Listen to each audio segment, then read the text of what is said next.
أعوذ بالله من الشيطان الرجيم بسم الله الرحمن الرحيم.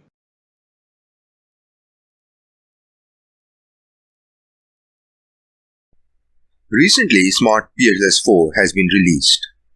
In this particular session, I'm going to introduce SMART-PLS4 and perform some basic and advanced analysis on a model like this. Now, let's say you've got a framework, you've collected the data, and now you want to start using SEM, Structural Equation Modeling, using SMART-PLS4. And this is the model that you want to test. I've got a pretty complex model here. I've got higher order constructs. I'm taking this one as reflective formative. We are going to talk about this later in the session. This one as reflective internal service quality. The other ones are just lower order constructs, and these are the two moderators in this study. Now further, I'm going to change the model a bit and change the moderators into a higher order construct as well. And we will further look into how to use a higher order moderator in an analysis. So let's say you've collected the data. The first thing is make sure that you've coded it properly. Normally what we do is we use the initials for the construct and then the numbers. So internal marketing is a construct that has one of the subdimensions vision. So I use the initials VIS. Item number 1, VIS1, VIS2, VIS3, VIS4, VIS5. Similarly, all others as well. So let's say, let me show you the Excel sheet that I have prepared. Here it is. So I've got my age, gender, years, employment, rank, and these are dummy coded. So here are the constructs. The construct has got 4 items. So VIS 1, 2, 3, 4. This one has got 4, 5 items, 7, 8. Yep, 7 items. Reward has got 4 items. Collaborative culture. So each of the construct with the number of items and the initials just to identify. And then you enter your questionnaire like this. So this is your first respondent, second, third, fourth, fifth, and so on and so forth. So once you have entered the data, the good thing about SMART-PLS4 is you can have data in CSV, Excel format, or you can have it in SPSS as well. I'm going to use the good old CSV format. Now to download SMART-PLS4, it's pretty simple. What you need to do is you just simply go in download SMART-PLS4, and here is your early access. So you can download it for Macintosh 64-bit or 32-bit, and you can have 1 month of free license as well. Now once you've downloaded it, let's say I've got this one here. So it downloads and then you register, and it gives you 1 month free access as well. Now if you've got SMART-PLS3, you can use SMART-PLS4 with your purchased SMART-PLS3 key immediately. So once it downloads, the installation is pretty easy. Just double click and next, and it's done. Now let's start SMART-PLS4. So once you've installed it, this is what you are going to see. Now I've got a few projects here. What you will see is maybe just this archive here, nothing else. Now what happens in SMART-PLS4 is you've got Workspace. So all your projects created with SMART-PLS are always located in a folder on your computer. Now this is called Workspace. So you can choose or create your workspace. In this case, I've already created mine. And so what you will do is you will create your workspace. So once you create your workspace, it's a folder where all your projects are located. In my case, my projects are located here. So you can have your own workspace. Now once that is done, then you can only create a new project. Otherwise, it won't let you create any project. In this case, let's say once I've created my workspace, I will click here, new project, and let's name it SMART-PLS4 in 60 minutes. I hope I can cover it in 60 minutes. Create, and again, import data file or create model. So let's import the data file first. Better to close it. And where is your data file? Here is my data file.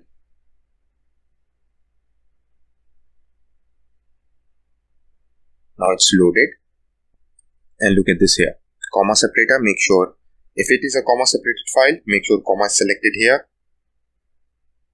and you are going to use it in this particular project. This is the file name. So here is the name, or are the names of all the items in your data. Is it correct? Yes, this is. What's the scale? Well, do not change it. Leave it as is unless or until you think that something wrong has happened. Otherwise, do not touch it. Minimum value, maximum value, just to make sure that yes, my data is right. Make sure you check your minimum and maximum values. Obviously, if the data is not within the minimum and maximum values, then there are issues with the data, and that is what you need to solve. You will have to open the data set in Excel or SPSS or any other software and look into what is the problem with the data. So this is called data screening. I've got a complete session on data screening and cleaning, and the link will be shared in the description. For now, I'm not going to focus on data screening. So what you will do is you simply click import here. Now once you click import, what happens is you will have this window here. Your indicators, these are your indicators, their type, their any missing values, their mean value, their median, their minimum, their maximum, their observed minimum, observed maximum. Look at these statistics again. Make sure there are no discrepancies or there are no issues. You can have your indicator correlations as well, but for now we are not going to focus on this, and we are going to go back. Your data is imported. Now we are going to create our model. Now in SEM, or structural equation modeling, our models are actually divided into two submodels. The structural equation model is actually divided into two submodels: measurement model and then your structural model. So the first step is to have your measurement model. And when doing our measurement model, we have to add all the constructs in this study. Now in this case, internal marketing has got 3 sub-dimensions. Internal service quality has got 4 sub-dimensions. And all of these other variables have no sub-dimensions at all. When I say sub-dimension, this means that internal marketing has vision, development, and rewards as sub-constructs, and each of these sub-constructs is measured using different items. So internal marketing is rather indirectly measured through those items that actually measure vision, development, and reward. And the same is the case with internal service quality. But when we are doing our measurement model, the first step is to do all the lower order constructs, or rather add all the lower order constructs first. So instead of modeling internal marketing, I will add vision, development, rewards, these 4 sub-constructs, and these other constructs as well. So what I'll do is, here is my model. Let's create it. Yes, the project is right. The type of model is PLS SCM. You are not going to focus on regression and process for now. There is a complete playlist step by step on the channel, and that obviously focuses on both these other 2 types of models as well. So we are going to use PLS SCM, and then let's name it. Let's say I name it measurement model, MM, and save it. Now once you save it, you will see this canvas here, and you've got a lot of options here, and you've got all your variables or indicators here. And this here is the description, or rather the properties or basic descriptives of that indicator. Now in this case, I've got these constructs. So what I'll do is, whether or not I've got higher order constructs in my study, that doesn't matter. Irrespective of whether you have higher order constructs or you do not have higher order constructs, you will add each of your construct onto this canvas. So vision is one construct I've collected my data on. So I'm just going to drag it and drop it here. And once you drag and drop it, it will give you this text box which says VIS. So it's going to name the latent variable as VIS. So what is this latent variable? VIS is my unobserved variable that is measured using these 4 indicators. Now I can change the zoom here as well. Let's say this is fine. Then development is another construct, 7 items. I'm going to drag it and drop it here. And I'm going to quickly go through all these others as well. Now I have added all my constructs in the study here.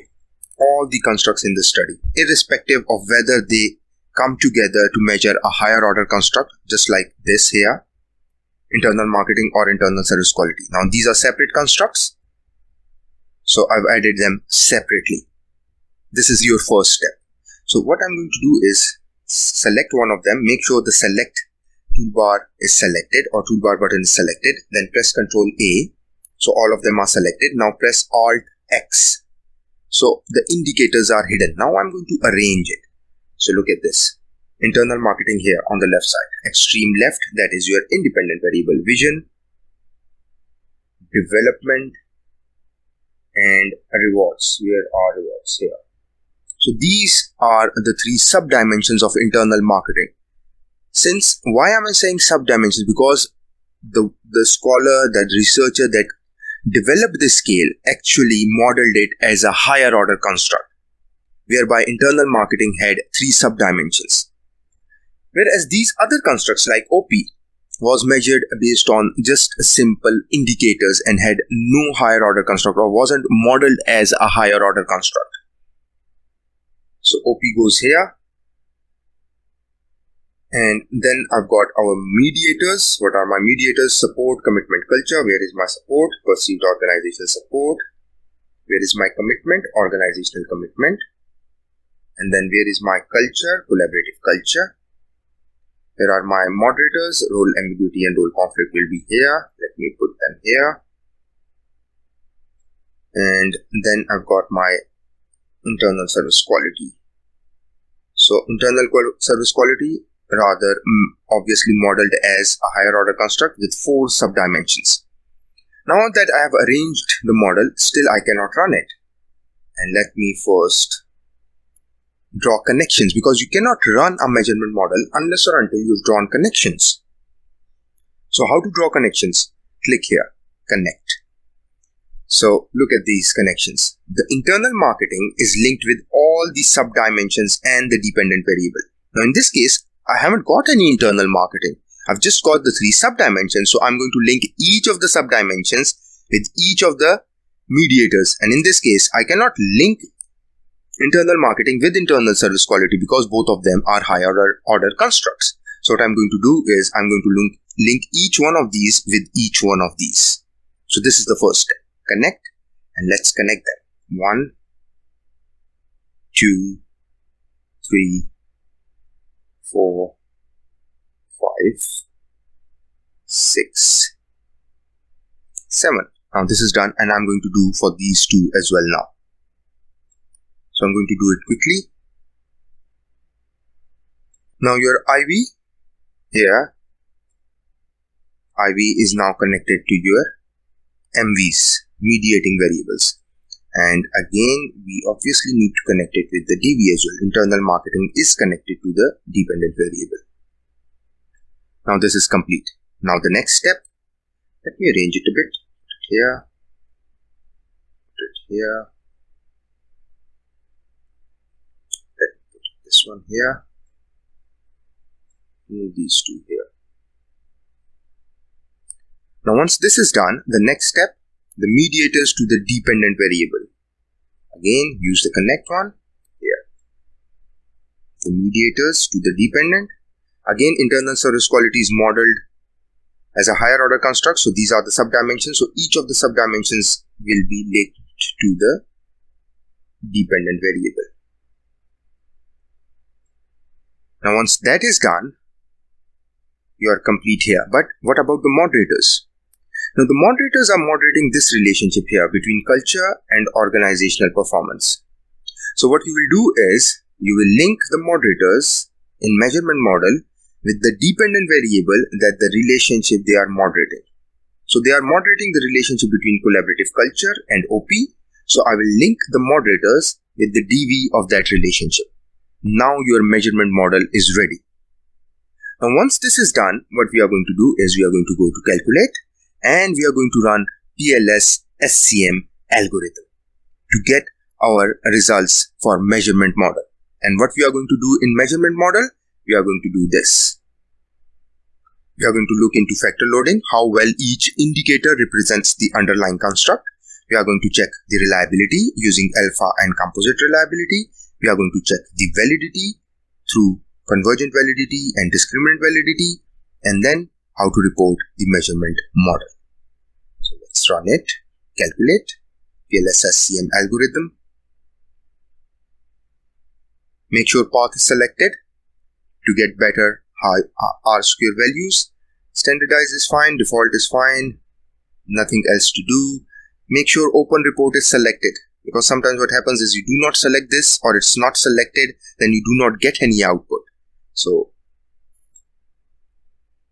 start, and now here are your results, and it will automatically open the report because we selected that option. Now here is your model. Look at these path coefficients. This is your graphical output. Now the first thing again I want to know about my loadings. The first thing that we report in an analysis is our outer loadings and these indicators here. Just going to zoom in a bit. So ASR, assurance, had 1, 2, 3, 4 indicators. So each of these are representing the underlying construct of ASR quite well. Look at this, all green. Any reds? Yes, there is one red here, but are they too low? No. What is recommended is, if you've got loadings over 0.40 and less than 0.70, you only delete an item if you can significantly improve your reliability and validity here. But in this case, look at this. All my AVEs and all my reliability values are quite good. So I do not need to delete any item because of low loadings. And we are going to come back to this later. So let's get back to outer loadings. And you can have two options. You can have matrix, just like this. And you can have list option as well, just like this. Now if you're writing a paper, this is the option that I will go for. So what you'll do is you'll copy it in Excel. And let's open Excel. Paste it here. So each of your construct with its particular item and their loadings. Now, is it greater than 0.70? Well, most of them are. So this means that the items are representing the underlying construct pretty well. This is the first step. So when we are reporting, we are going to get our outer loadings. What's the next step in measurement model assessment? We talked about construct reliability. So if you click here, construct reliability, and if you look here, there are three measures or three ways that you can test a model for its reliability. Cron-Batch alpha, composite reliability row A, and composite reliability row C. Normally these two are reported, and this value normally falls between this and this. Now the criteria to assess reliability is that these values should be greater than 0.70. If the values are greater than 0.70 for alpha and composite reliability, we are going to say that our constructs are reliable. In this case, is it reliable? Yes. Is it reliable? Yes. So how do we report it? So what you're going to do is you're going to copy it to Excel. What is reliability? Reliability is the consistency of the construct. Now, if you were to use the same construct again with the same subjects under similar conditions at a different point in time, will it give you similar results? Well, according to these results, yes. All these constructs are reliable. So what you're going to do is you're going to copy it to Excel, and let me clear it out and paste it here. So we do not report the row A normally, so we are going to delete it. And what I'm going to do is I'm just going to make some arrangements here. So I'm just going to copy these two and put them here along with the headings. So CC will go here. Development will go here. Now look at this. There is a problem that I see in the arrangement. Well, first I wanted to have internal marketing, the subconstructs for internal marketing, then my mediators, then my moderators maybe, and then my dependent variable. But look at the arrangement. Assurance is a mediator and it's at the top because they are arranged alphabetically. Or to solve this problem, what we can do is, let's go back, let's save it. Okay, let's open it again, double click, and you can open the model again. And what I'll do is I'll right click on it, select right click and rename it. How? 01, full stop, enter. Right click on it, rename, 02, right click on it, rename, 03, and similarly I'm going to do for the rest of them quickly. Now that this is done, let's run it again. Calculate PLS algorithm, start calculation.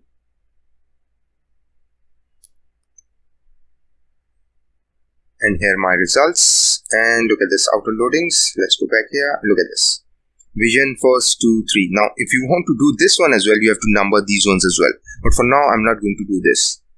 Look at this, vision, development, rewards, then your mediators, and finally your moderators with the dependent variable. Now it is arranged properly. Now I'm going to just use this one for now. And again, you can put all these reliability and validity values, or rather the reliability values here for each of the construct.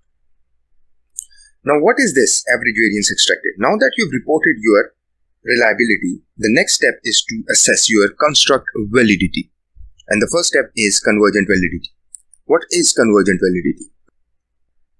Now, convergent validity assesses whether these 4 items converge or come together to measure this underlying construct. So if you select here this latent variable and click here, they will be arranged on the left.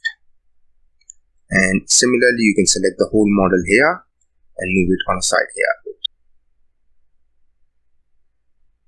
And similarly, you can open all these constructs. Press just select your latent variable, Alt-C, and they open up, and then you can arrange it the way you want.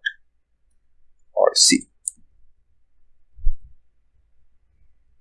Now, do these items here converge, come together to measure the underlying construct? So this is a form of validity, and that is your convergent validity. Is it the case in this study? If you look at AVE values here, look at for assurance 0.768. Now all these values are greater than 0.50. This means that yes, our convergent validity is established. Again, how do you report it? You simply add the AVE here and just copy them from here onto here. So although you got the results separately for your loadings and reliability and validity, you are going to merge them into a single table for your paper. For thesis, you can have them separate. Now once you have reported your convergent validity like this, and you have mentioned that yes, convergent validity is established because the AVE values are greater than 0.50, the next step to do is your discriminant validity. Now there are 2 ways to assess discriminant validity. Now what is discriminant validity? Discriminant validity assesses whether each of the construct in your study, look at these, all these constructs have got their own distinct individual identity, and that each construct is different from each other in how they are measured. Now this is very important in social sciences because the constructs may overlap. Now to assess discriminant validity, we are going to use those 2 methods, and we are going to go to PLS algorithm again. Let's quickly run it.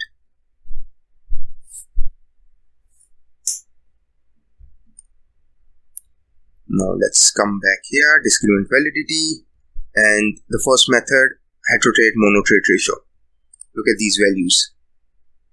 Are they less than 0.90? Well, yes, all of them are green except for this one, but this is less than 0.90 and it is higher. So empathy and responsiveness both have got a higher correlation ratio. Now why is this so? Because they are the subdimensions for a higher order construct, so they are bound to have a higher correlation. But still it is less than 0.90. So each of the construct in your study is distinct and there is no overlapping.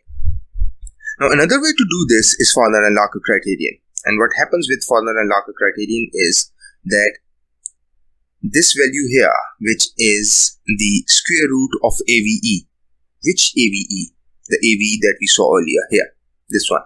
So if you take the square root of this variable here, or rather this value here, 0.782, you are going to get this value here, 0.885. And this value here should be higher than all these values here, which are the correlation. So what is this? These are the correlations of vision with all the other constructs in the study.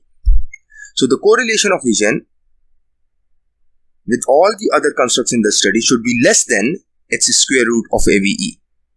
So this value here should be higher than all these values. This value should be higher than all these values. This one higher than all these values, so on and so forth. What about this one? There is no comparison to be made here. Well, obviously you can go down this line. So this is the square root of AVE, and this should be higher than the correlation of this construct here, for which you are looking at the AVE, with all the constructs or other constructs in the study. In technical terms, the within construct variance should be higher than the shared variance. And if that is the case, your discriminant validity is established. How to report it? It's pretty simple. Just copy it into Excel and bring it here. You cannot take it directly into Word because it won't take the table format like this. So this is your, what is this? Fauna Alaka. Similarly, you can have HTMT as well. Copy to Excel and paste them here, and then you can simply take it to your Word document and report it. Moving on, now that you have assessed your measurement model with all the requirements done and you have known how to report them like this, obviously I'll share some links to a few research papers, and then you can have a look at to how to them in the paper, and there are videos on the channel on how to report them with the write-up, because this is a very short video on just focusing on how to analyze a model. Moving on, the next step, obviously once your measurement model is done, the next step is structural model assessment. But before going on to the structural model, we have to look into one more important thing. We've got these higher order constructs here. Look at these. It's just that you do not have to just like add them at a lower level and that's about it, assess their reliability and validity. You have to assess their reliability and validity at the higher level as well. Now we do this separately or differently for different types of models. Now a higher order model like this, internal marketing, can be reflective or reflective formative. What do you mean by reflective? By reflective, we mean that these are the indicators, vision, development, and rewards. Let's say this is vision, this is development, and this is rewards. Let's assume. And these are the indicators. This is for vision, this is for development, and these are for rewards. Now, reflective means that your arrows are pointing towards the indicators. And these indicators are interchangeable. That is, if you remove one of them, the others may help in measuring the underlying construct. So your latent variable is reflected in these constructs, or rather these items. But at higher level, your internal marketing as a higher order construct is reflected in these three subdimensions. So even if you remove one of the subdimensions, your internal marketing construct will still hold and will not be invalidated because one of the dimension is removed. Similarly, you can assume that internal service quality behaves like this as well. Now in this particular study, what I've done is I've taken internal marketing as reflective formative. So what do you mean by reflective formative? At lower level, at the first level here, this one here, they are reflective. So vision, development, and reward. Now vision is reflective, development is reflective, rewards are reflective. This means that even though you may remove one or two items from vision, the whole construct is not invalidated. It's still, the items still are good to measure the underlying construct. However, at higher level, they combine to form the higher order construct. And if you remove one of them, then you may have trouble measuring the higher order construct of internal marketing because they form a higher order construct of internal marketing. So this is the difference between reflective formative and reflective reflective. So in this case, I've got both of them. I've taken both of them as an example. So I'm taking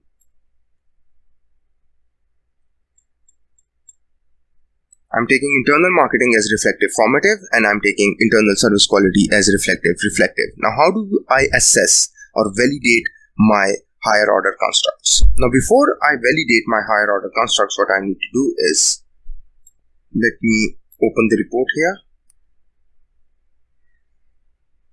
and I will need latent variable scores.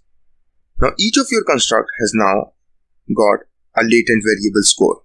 Now, you can say that they are combined and now they've got one single score. So vision, the score for vision for each of the respondents. For development, rewards, so all these construct here, look at this, all these construct here have got a latent variable score. Now, we are going to use the latent variable score for higher order constructs to validate the higher order constructs. To do so, what we are going to do is again go open report, latent variable scores, copy to Excel. Now open your original data set.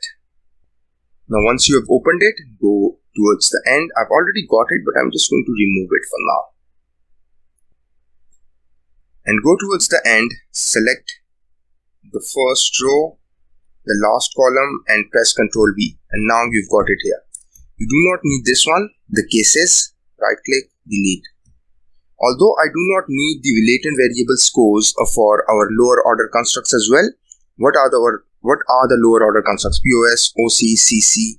These are lower order constructs, but for now I'm just going to keep it, just save it, and I'm going to import this file again. So what we're going to do is, let's go back.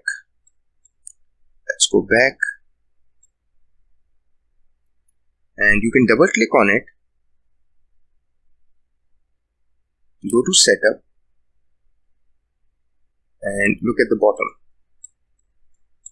So all of them here, let's update it. Now it's updated, or otherwise you can re-import it as well by right clicking, import data file. In this case, I've just updated my file. So double click on it, the model. Now how to do this? I'm not going to use the same model, so I'm just going to create a duplicate of it just to have my other model as well. So I'm going to validate my higher order constructs and create. Now I'm going to copy here, double click, and vision, development, and rewards. I'm just going to delete them. I'm going to delete this other internal service quality as well, and I'm going to come here at the end of it. So vision, development, rewards. Now these are now the indicators for my higher order construct of IM. And what about the other? Reliability, assurance, empathy, and responsiveness? These are my indicators for internal service quality. Enter. Now this is reflective. So look at this now. This was our lower order construct, and look at the arrows pointing. They are pointing towards the indicators. So in IESQ is reflective at a higher order as well. So I'm not going to change the direction of the arrow. In this case, IM is being formed by these three indicators, which were the lower order constructs for IM. Now what I'm going to do is right click, invert measurement model. Now look at this, the arrows changed. So this is higher order formative, this is higher order reflective. Look at the arrows. Hide the indicators and let's connect them. Now click here, I am with all the mediators here, and then the mediators with the DV. Now this is pretty simple. This is all done. Much simple than the earlier one. Now how do I validate it? So what you can do is simply, let's do the reflective one first. So let's calculate PLSS AM. All good. Let's start. Now again, now we are validating the higher order reflective. The procedure remains the same that we followed for the lower order reflective as well, because POS, OC, CC, they were reflective at lower level. They were not modeled as a higher order construct. Now this ISQ is reflective at a higher order as well. Now it has got 4 indicators, and those now ISQ is reflective. So you are going to use the same procedure. Nothing changes. Again, the first step, go to outer loadings. Look at this here. Vision, development rewards. I'm not interested in this. I'm interested in this here. These are good. We have already done them, so we do not need these. I'm just going to focus on these 4. The loadings are good, greater than 0.70, all good. The next step, reliability and validity, all good for ISQ. Yes, all good. Look at this. Where is IM? There is no IM because IM is a formative construct and formative constructs are not validated like this. Next thing, discriminant validity. Look at this. I'm interested in this. Good, good, good. Nothing over 0.85. Again, look at the funnel and locker. I'm interested in this because the other ones have already been done. All good? All good. Now that you have validated your higher order reflective construct of ISQ as well. And obviously you are going to simply copy this. You can just simply copy these results, the new results. Here, this one here, because those other results have already, or those comparisons have already been made. For outer loadings, or rather reliability and validity, you can just simply copy this one here because those one have already been reported. POS 0.674. Is there any change? Let's have a look. POS, what is it? It's 0.674 at lower level and 0.674 at higher level. So you don't need to report them again and again. Now that you have validated the higher order reflective construct of ISQ, how do you validate IM? So go to open report. Oops. Let's do it again. Now, look at the VIF values. The first thing when validating a higher order reflective formative construct, which is internal marketing in this case, we are going to look at the VIF values. Are these VIF values good? Let's have a look. Yes, they are less than 5. So, the first step in validating your higher order reflective formative construct, you look at VIF values and they are good. Are these values good? Yes, they are the values are good. If they are greater than 5, then we've got collinearity issues and then you've got to look into assessing or solving the collinearity problems. The next step is, let's have a look, go back. Now that you've run this model, the next step is to look at outer weights and outer loadings to validate your higher order reflective formative construct of IM.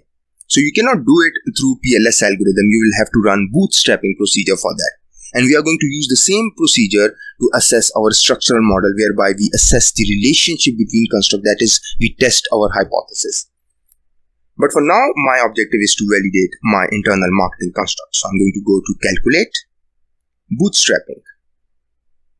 Normally 10,000, 5,000 to 10,000 is recommended. I'm just going to stick with this. Parallel processing, good. Most important, faster. This will give you more stable solution, bias corrected. For now, let's use one tail because I know the direction of relationships and we are going to use the same results to test our hypothesis as well. Fixed seed is good so that you run again and again, your results do not change. So I prefer fixed seeds. Again, make sure path is selected, all good, open report selected, start calculation. Now, it may take some time, so what I need to do is I need to look into, obviously the first thing is, let's make sure that your outer weights are significant. If the outer weights are not significant, look at the outer loadings. Are they greater than 0.50? If they are not, look at whether they are significant or not. So if your outer weights are not significant, then you look at your outer loadings. Now, if your outer loadings are less than 0.5, then you look at their significance. That is the significance of outer loadings. And if everything is insignificant and the outer loadings are less than 0.50, then there is problem in your higher order reflective formative construct and you might have to delete that indicator because it's not contributing anything in forming that particular higher order construct.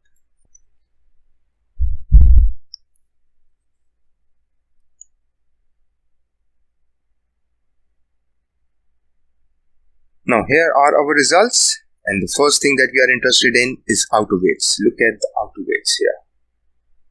Vision, development and rewards. We are not interested in other outer weights because these are the 3 indicators forming IM. Are they significant? Yes, they are significant. So good enough. The next thing, obviously, we need to check it and report it as well. Again, the outer loadings. Vision, development and rewards greater than 0.50, and they are significant as well. So our higher order construct is now validated as well. Which higher order construct? This higher order construct, internal marketing, higher order reflective formative construct, is now validated as well. Now our validation procedure is complete. We have validated the lower order constructs. We have validated the higher order reflective construct. We have validated the higher order reflective formative construct as well.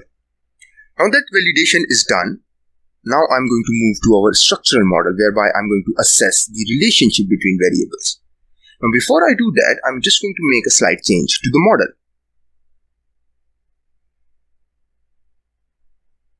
Now these are my moderators, and they are moderating the relationship between collaborative culture and OP. So I'm going to use connect. Click here and drag and drop it onto the line here. Look at this, it turns green. Now once it turns green, this means now you can drop it. Now this RC role conflict is moderating the relationship between CC and OP. And similarly, you can do it for RA as well. Drag it and drop it here onto this line. Now you have added the moderating effect. Now once your moderating effect is added, your mediators are added, your IV and DV are in the model. Now we are going to run our bootstrapping procedure to check or to assess our structural model. Now click here. Again, same thing, everything done, and I know the directions of my relationship, so I'm just going to use one-tailed, significance level 0.05, just start. Now here is your graphical output. Along with p-values, you can have t-values or you can have others as well. Just for now, I'm just going to stick with p-values. And let's say the first thing, I'm interested in direct relationships, whether IM influences POS or all these other constructs or not. So these relationships here. For mediation and moderation, I'm just going to look at the end or rather afterwards. So let's go to path coefficients. Look at this, POS influences OP.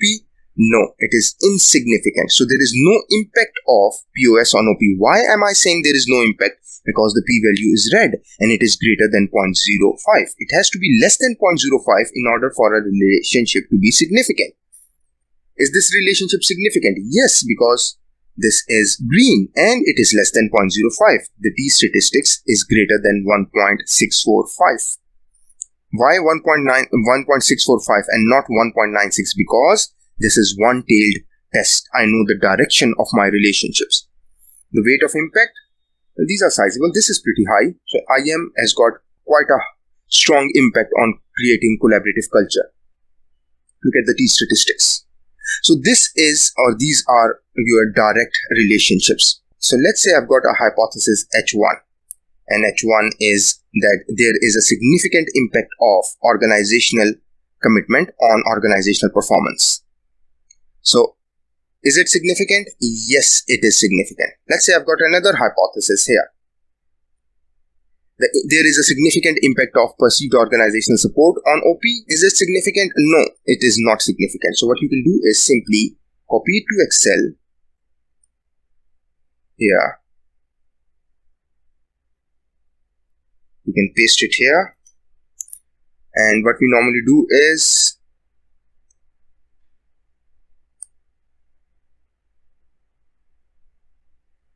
so you can remove this sample mean and let's click here, select all these numbers, right click, format cells. I prefer 3 decimal points, so go to number, 3 decimal points, okay, and now you can paste it into your Word format. Obviously remove this and write path coefficient. Let's just check the spelling, path coefficients. And you can remove this. T statistics, if you divide your path coefficient by your standard deviation, you'll get your T statistics. So, well, we do not need this. The formula and all else is good. You simply copy it from here and just put it in your Word format. Now that you have assessed the direct relationships, I'm also interested in assessing the indirect relationships, whether or not these mediators are mediating the relationship between IM and OP. It's pretty simple. Let's open my report And look at this, specific indirect effects. Click here. And these are the indirect effects. Now, you may have more than this. You may have many indirect effects in the model. SMART-PLS will give you all possible indirect effects. It is for you to decide which one to use. Now, in this particular case, I've got my mediators. This is pretty simple because I've got one IV and I've got one DV. ISQ, OC, POS, CC, all are my mediators. And in this particular example, perceived organizational support does not mediate the relationship between IM and OP. All others are significant mediators. That is, the effect of IM on OP is not direct, rather indirect, passing through these mediators. And they help explain how IM influences organizational performance. Now, in order to report this, what you can again simply do is just copy it into Excel. Remove the sample mean, do not need this, and simply you can copy it back and paste it into MS Word format. Obviously change the decimal points to 3 decimal points. Along with these results, it's also recommended to report the direct effects and the total effects. There are videos on the channel on how to report mediation analysis. Now moving on, once we have looked into our mediation analysis results and we found that, okay, apart from POS, all other are significant mediators. Now let's look at our moderation analysis results. So go to path coefficients. And if you look here, these two are your moderation analysis results. So the interaction of RC with CC and its influence on OP. The interaction of RA with CC and its influence on OP. So moderation analysis is performed through creating an interaction effect. The interaction of CC with the moderator. Why CC? Because CC and OP, the relationship between CC and OP is being moderated by role conflict and role ambiguity. That is the reason you create an interaction, or rather the software does it for you. So there is an interaction created between the IV of the relationship and the moderator, and its effect is assessed on the DV, that is OP. The same is the case with RA. So let's open our report and see if our moderation analysis is significant. Well, no, both of them are insignificant. Well, this can be referred to as slightly significant. So this shows that role ambiguity moderates the relationship between collaborative culture and OP. This means, in this case, there is a negative sign with it. This means that the positive relationship between collaborative culture and OP is weakened by role ambiguity. That is, when there is higher role ambiguity, there is a weaker relationship between collaborative culture and organizational performance. Now, once you've got significant moderation results, it's also recommended that you plot them. How to plot them? Let's have a look. Now, in order to report these results, I've got this slope, or I've got this tool package by James Gaskin. So what is my IV? My IV was CC, the moderator was role ambiguity, and the dependent variable was OP. So role ambiguity was moderating the relationship between CC and OP. So the impact of, what values do I need? I need IV. So what is this IV? The impact of IV on DV. The impact of CC on OP. Where is it? CCOP. Here it is, 0.120. 0.120. So what is this moderator? The impact of moderator, that is role ambiguity on the DV of the relationship. Role ambiguity and OP minus 0.120. Minus 0.120. And what was the interaction effect? Here is your interaction effect. Minus 0.093. Minus 0.093. Now what you need to look at is which one of the line is more steeper. Now this is more like a straight line. So at high role ambiguity, you do not see any change in the influence of CC on OP. Now how do we interpret it? So let's look at this. So if you've got low role ambiguity, you are increasing your collaborative culture and your organizational performance improves. However, at high role ambiguity, although you are increasing your collaborative culture, your organizational performance is not improving. So your influence of collaborative culture on organizational performance is changing with the change in role ambiguity. That is, role ambiguity is moderating the relationship between collaborative culture and organizational performance. At low role ambiguity, there is a stronger relationship between collaborative culture and organizational performance. Now, what you can do is just simply copy it and paste it onto your Word document. Again, the stat tool package is available on the James Gaskin website. Now that we've reported the direct relationships, there are the direct relationships here, path coefficients. Now here is your moderation results, and here are your mediation results. Now you can export them into Excel by clicking here, and you can just simply export them. You can have them in HTML as well. Just save it, and you can copy it and paste it from there as well. Now let's say, I've talked about this earlier, let's say I want these two, role conflict and role ambiguity, to be higher order constructs. Now let's say they are higher order constructs, and my moderator is a higher order construct. Now how do I do this? Let's delete it. And I already had the latent variable scores here.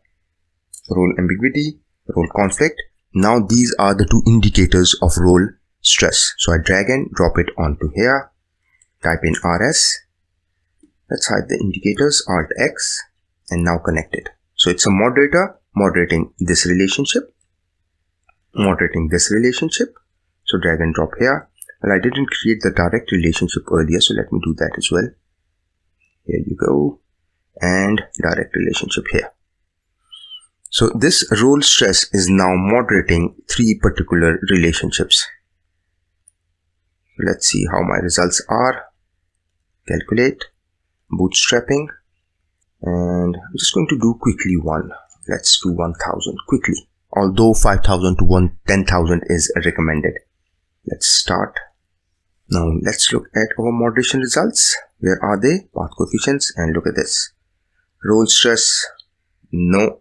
Yes, it moderates the relationship between IM and ISQ, and it is significantly moderating, that is, and also negative. This means the influence or the relationship of IM with ISQ, look at this, IM with ISQ was positive, and this here, role stress, weakens the particular relationship between IM and ISQ. Again, you can graph it here using the stats tool package as we did earlier in the video. Now this is how you can use SMART-PLS4 from very basic analysis with a simple model to advanced analysis as well. Now how do you report the results? I'm just going to do a very basic template. So let's say you've got data analysis and results section. The first thing that you do is briefly describe this section as to what you are doing. The next thing is you put in the heading of measurement model. Now in the measurement model, there are a few things that you need to report. First, your factor loadings. You do not need separate heading for each one of them. You can just simply report them in a paragraph. I'm going to show you a paper where it is done. Now factor loading, next thing is your reliability. And within reliability, what you're going to do is you're going to report cron batches alpha,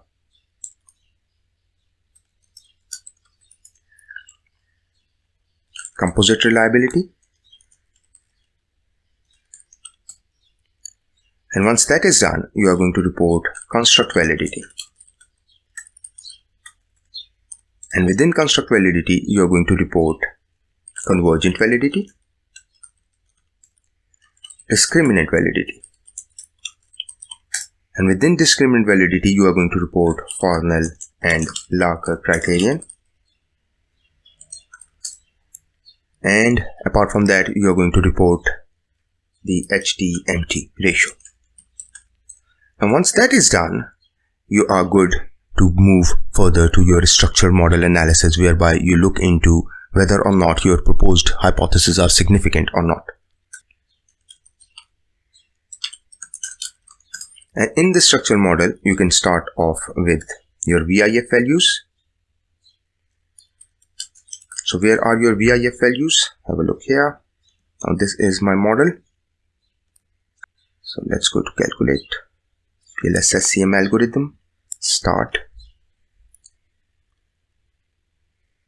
And if you look here, VIF values. Let's look at the inner model. Here are your VIF values. So you report these VIF values for your inner model. You use your or report your R square. You report your Q square. That is your predictive relevance. There are detailed videos on each one of them on the channel. I'm going to share the playlist in the description. So you report your Q square. So where is your Q square? And where is your R square? Have a look. So once you run your PLS SCM algorithm, you'll see these values here. These are your R square values. So if you hover your mouse around these latent variables, you'll see the results. R square adjusted, composite reliability, average variance extracted, cron batches alpha, composite reliability for each of the latent construct here. And these here are your R square values. So this shows that 48.3% change in POS is being accounted by IM. Why just IM? Because only one arrow is pointing towards this endogenous variable. What about this? 62.1% change in OP is being accounted by all these other variables. Why? Because all arrows from these latent variables are pointing towards OP. Even the moderating effect is part of it, because you have added the moderating effect now. So where is your Q square? So go to calculate, PLS predict. There is a detailed video on how to use PLS predict, what it is. But for now, just for the sake of this video, I'm just going to run it and get the results. And if you go to latent variable prediction summary, here are your Q square values. Just simply copy them to Excel and you can use them. For now, forget these other values. Are these values greater than 0? Yes, so your model has got predictive relevance. And finally, your hypothesis results. What I do normally in hypothesis results is, here I report my direct relationships. And next, my mediation analysis, and followed by moderation analysis. So this is how you can report the results from SMART-PLS into your data analysis and results section. And let me quickly go through an example paper here. So you start off with your measurement model, that is your reliability and validity analysis. You simply report them in one paragraph. No need to have separate subheadings, like here the loadings, then the AVE, and followed by your discriminant validity results. And then your structural model, your R square, your Q square, your hypothesis results, and then your mediation analysis. Well, there was no moderation in this. And then you can have a table like this as well, whereby you summarize all your results. If you're looking further, let's say and you're looking for how to report the results, what you can simply do is all in text. And let's say papers that have used SMART-PLS. So let's press enter. So here are the papers that have been using SMART-PLS. And let's say you are looking at, or you're doing study in knowledge management and you want papers on knowledge management using SMART-PLS. So you just simply type in this query. So I'm just going to share this one as well. And if you go into the results, you'll see how they have used SMART-PLS to report their results in their particular study.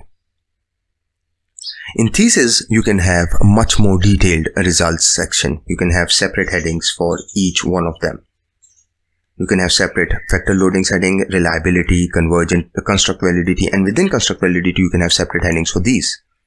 In structure model, you can have separate headings maybe for all these. But in a paper, you can have just one heading, structure model analysis, and then you start off with a paragraph on all these, and then you can have separate section for these. I hope this session would have helped you understand how to use SMART-PLS. Thank you very much.